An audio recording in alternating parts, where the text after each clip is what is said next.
యేసుక్రీస్తు పరిశుద్ధ నామమున మహిమ కలుగును గాక.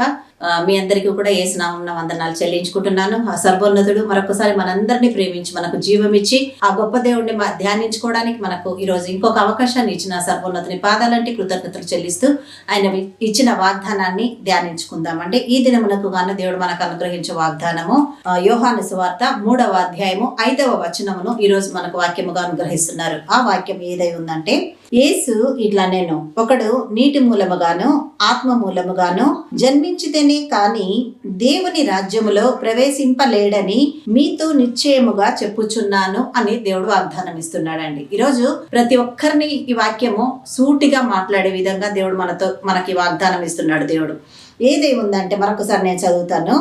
యేసు ఇట్లా నేను ఒకడు నీటి మూలముగాను ఆత్మ మూలముగాను జన్మించితేనే కాని దేవుని రాజ్యములో ప్రవేశింపలేడని మీతో నిశ్చయముగా చెప్పుచున్నాను అని దేవుడు మనతో మాట్లాడుతున్నాడు కదా. ప్రతి క్రైస్తవ బిడ్డకు ఉన్న ఒక నిరీక్షణ ఏంటిదండి?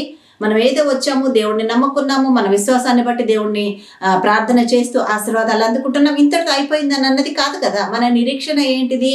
రేపు మన యేసయ్య దగ్గరికి అంటే పరలోక రాజ్యములో మన పరలోక తండ్రితో మనం కలిసి ఉండబోయే ఒక నిరీక్షణ మనకుంది కదండి కదా. ప్రతి ఒక్క క్రైస్తవ బిడ్డను కదిలించినా రేపు మేము పరలోకానికి వెళ్తాం, మా యేసయ్యతో మేము ఉంటాం, ఆయన బంగారు వీధులలో మేము తిరుగుతాం, ఆయన రాజ్యములో మేము ఉంటాం అని చెప్పి మనం అంటాం కదా. అందుకే దేవుడు ఏమంటున్నాడు, ఒక ఇద్దరు దొంగలను కూడా సిలువ వేసినప్పుడు అందులో ఒక దొంగ యేసయ్యతో అంటాడు, అయ్యా రేపు నీ రాజ్యముతో నువ్వు వస్తున్న సమయంలో నన్ను ఒక్కసారి జ్ఞాపకం చేసుకో ప్రభా అని అడిగినందుకు యేసయ్య ఏమంటున్నారు, నేడే నీవు నాతో పాటు పరదైసులో ఉందువు గాక అని దేవుడు అతనికి వాగ్దానం ఇచ్చాడు కదండి, మాట్లాడాడు కదా. అంటే ఆ దొంగకు కూడా తెలుసు తను రేపు పరలోక రాజ్యానికి వెళ్తాడని చెప్పి. అంటే అతను ఎంత విధేయతగా అడుగుతున్నాడు దేవుని దగ్గర అంటే, అయ్యా నేనైతే దొంగతనం చేశాను, నాకు శిక్ష రావాల్సిందే, కానీ నీ చిత్తం అయితే ఒక్కసారి నీ రాజ్యముతో నీ వచ్చేటప్పుడు నన్ను జ్ఞాపకం చేసుకో. అంటే నీ రాజ్యముతో అంటే పరలోక రాజ్యముతో, అంటే ఆ రాజ్యం అన్నది ఉంది అనని ఆ దొంగకు తెలిసి ఉంది కదండి. మరి ఈరోజు ఆయన బిడ్డలమైన మనకు కూడా ఒక నిరీక్షణ ఉంది, మనం రేపు పరలోకానికి వెళితే ఆయన రాజ్యంలో ఉంటామని. మరి రేపు ఇక్కడ ఈ రోజు ఉండి రేపు మనం వెళ్ళబోయే పరలోక రాజ్యానికి మనం వెళ్ళాలి అని అంటే ఈ లోకములో ఉన్నందుకే మనకు ఈ లోకానుసారమైనటువంటి ఎన్ని కండిషన్స్ ఉన్నాయండి. ఆధార్ కార్డు ఉండాలంటారు, ఓటర్ ఐడి ఉండాలని అంటారు, పాన్ కార్డు ఉండాలని అంటారు, ఇంకా ఏమేం కావాలన్నా అవన్నీ ఉంటేనే నువ్వు ఈ భూమి మీద ఒక పౌరుడిగా పౌరురాలిగా గుర్తించబడతావు. అవన్నీ ఖచ్చితంగా నీ దగ్గర ఉండాలి కూడా నువ్వు జీవించాలంటే. కానీ పరలోకములోనికి నువ్వు వెళ్ళాలంటే అక్కడ వెళ్ళడానికి కూడా దేవుడు సెలవిస్తున్నాడు, కొన్ని కండిషన్స్ ఉన్నాయని. అవి ఏదై ఉందంటే, ఒకడు నీటి మూలముగాను ఆత్మ మూలముగాను జన్మించితేనే కానీ, అంటే నువ్వు మళ్ళీ రీబర్త్ అంటే తిరిగి నువ్వు జన్మించాలి అని అంటున్నాడు దేవుడు. ఏ విధంగా?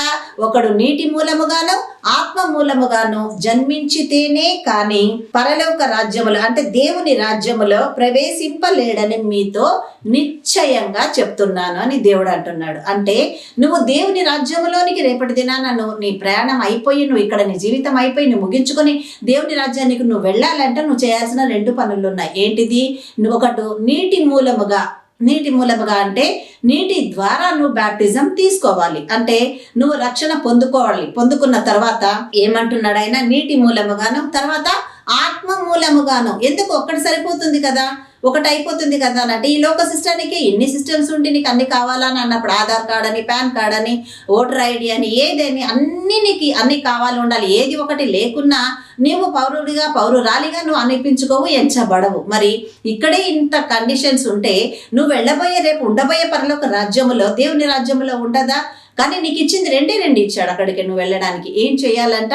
నీటి మూలముగా నువ్వు జన్మించాలి. అంటే నీ పాపాలను ఒప్పుకొని నీ పరలోక తండ్రి పాద సన్నిధిలో చేరి ఆయన ఇచ్చు రక్తం ద్వారా నువ్వు కడగబడాలి అని అంటే, ఆ యేసు రక్తముతో కడగబడాలి, ఆయనను మహిమపరచాలంటే నీటి ద్వారా నువ్వు కడగబడాలి. అంటే నీటి బ్యాప్టిజం నువ్వు తీసుకోవాలి. రెండవదిగా ఆత్మ మూలముగా కూడా తిరిగి జన్మించాలి, అంటే మారు మనసు పొందుకోవాలి. మారు మనసు అంటే ఏంటిది? పాత జీవితంలో అంటే దేవుని నమ్మకం ముందు ఉన్నటువంటి జీవితంలో ఏ ఏ క్రియలైతే మనం కలిగి ఉన్నామో, దేవునికి విరోధమైన క్రియలు, అన్య క్రియలు, దేవునికి దూరముగా ఉంచబడిన క్రియలు ఏదైతే ఉన్నాయో మనలో, వాటినన్నిటినీ మనం విడిచిపెట్టి ఆ పరిశుద్ధుని పాదాల చెంతకు చేరి ఆయన్ను ఘనపరచాలి. మారు మనసు చేసిన పాపాలను తిరిగి నేను చేయకుండా నన్ను పరిశుద్ధపరచు తండ్రి.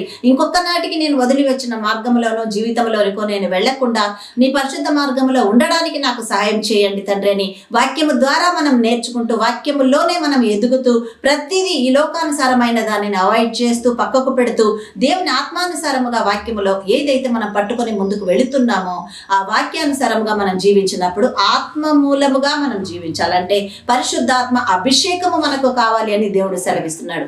నీటి మూలంగా జన్మించి ఉన్నావా, ఆత్మ మూలంగా నువ్వు జన్మించి ఉన్నావా?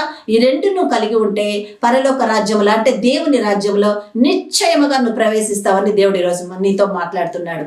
ఈ రెండింటిలో ఏది ఒకటి మిస్ అయినా ఆ పరలోక తండ్రి దగ్గరికి మనం చేరలేము, ఆ రాజ్యంలోనికి ప్రవేశించలేము. అందుకే ఒక సమరయుడు దేవుని దగ్గర అడుగుతున్నాడు, అయ్యా మళ్ళీ మేము పుట్టాలంటే ఎట్లా ప్రభా?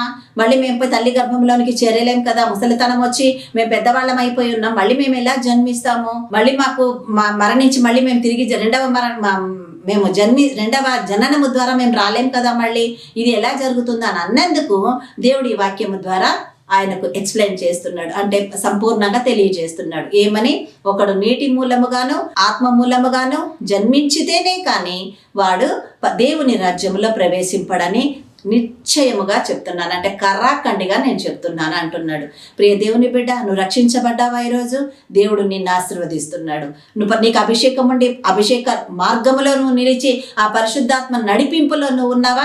ఈరోజు ఖచ్చితంగా రేపటి నీ ప్రయాణం తర్వాత దేవుని రాజ్యంలో నువ్వు ప్రవేశిస్తావన్న ఒక నిశ్చయిత దేవుడు ఈరోజు నీకు కలుగజేస్తున్నాడు. ఒకవేళ లేకుంటే, రక్షింపబడి పరిశుద్ధాత్మను పొందుకోకుంటే దేవుడిని అడుగుదాం, దేవా అభిషేకం దయచేయి ప్రభా, ఆత్మ మూలంగా కూడా నేను జన్మించాలని ఇష్టపడుతున్నాను తండ్రి అంటే ఇచ్చే దేవుడు కాదా? అడుగుడి మీకు ఇవ్వబడును అని అన్నాడు కదా ఆయన, ఆ పరిశుద్ధుడు. మరి అడిగితేనే ఆయన తప్పకుండా అనుగ్రహించగలడు. అదే విధంగా నీటి మూలంగా ఇప్పటిదాకా నువ్వు జన్మించలేదా? బ్యాప్టిజం తీసుకోలేదా? రోజులు గడిచిపోతున్నాయిలే, ఇంకొక నెల కానీ మాకు ఈ కార్యం జరిగేది. కొంతమంది కండిషన్లు పెడతారు కదా దేవుని దగ్గర, మా పాపకు పెళ్ళి అయిపోతే మేము రక్షణ పొందుకుంటాము, మేము ఇల్లు కట్టుకుంటే రక్షణ పొందుకుంటాం, నా కొడుకు ఉద్యోగం వస్తే రక్షణ పొందుకుంటాం. ఇటువంటి కండిషన్స్తో దేవుని దగ్గర నిబంధన చేసుకొని వస్తారండి చాలా మంది. కానీ అది నిజమైన రక్షణ కాదండి. అది నీటి మూలంగా నువ్వు తీసుకుంటున్నావని దానికే నువ్వు ఇన్ని కండిషన్లు పెడితే నీకు ఆత్మ మూలంగా నువ్వు ఎప్పుడు జన్మిస్తావు? ఇంకా పరిశుద్ధాత్మ దేవుడు నిన్ను ఎలా నడిపించగలడు? ఈ లేటు నువ్వు చేసుకుంటూ ఈ ఆలస్యంలోనే నీ జీవితం ఉండిపోతే అనుకోని గడియలలో అనుకోని సమయంలో నా పరలోక తండ్రి భూమి మీదకి వస్తే నువ్వు ఎక్కడికి ఎత్తబడగలవు? ఎక్కడికి చేర్చబడగలవు నువ్వు? ఆ యొక్క ఆలోచన నీకు ఈరోజు ఉంటే దేవుడు నీతోనే మాట్లాడుతున్నాడు. ప్రియ దేవుని బిడ్డ, సహోదరి, ఇంత దాకా నువ్వు రక్షణ పొందుకోలేదేమో, దేవుడు నీతోనే మాట్లాడుతున్నాడు.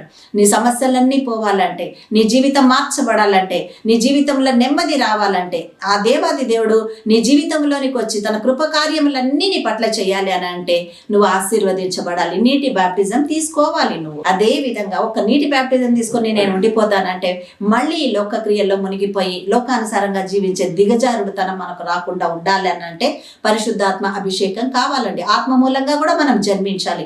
ఎందుకంటే ఆత్మ ఏం చేస్తాడండి? సర్వసత్యములోనికి నడిపించే దేవుడై ఉన్నాడండి. పాపాన్ని ఒప్పింపచేస్తాడు, నీతి క్రియలను జరిగిస్తాడు, సమాధానముతో నిన్ను నింపుతాడు, ఆ పరలోక తండ్రికి చేరువగా నిన్ను నడిపిస్తాడు. ఇన్ని చేసే పరిశుద్ధాత్మ మూలముగా కూడా నీవు జన్మిస్తే ఆ దేవాది దేవుడిని నువ్వు గణపరచవచ్చు. సహోదరుడా, ఇంకా లేట్ చేస్తున్నావు ఎందుకయ్యా? ఇంకా ఎందుకు లేట్ చేస్తున్నావు? రేపటి దినం నీది కాదు కదా, మరో గంట నా తండ్రి స్వాధీనములో ఉంది కదా. మరి ఏ దినాన్ని చూసుకొని, ఏ సంవత్సరాన్ని చూసుకొని మనం డిలే చేస్తున్నామో నష్టపోయేది మనమే. దేవుడు ఎన్నెన్నో గొప్ప కార్యాలు చేస్తూ వస్తున్నాడు. నీకు రక్షణ లేకున్నా, నీకు రక్షణ ఉన్నా, పరిశుద్ధాత్మ అభిషేకం ఉన్నా లేకున్నా, నువ్వు ఆయన కుమారుడు కుమార్తెవన్న ఒకే ఒక కారణముతో అన్ని కార్యాల ఆశీర్వాదాలు ఆయన చేస్తూ వస్తున్నాడు కదా.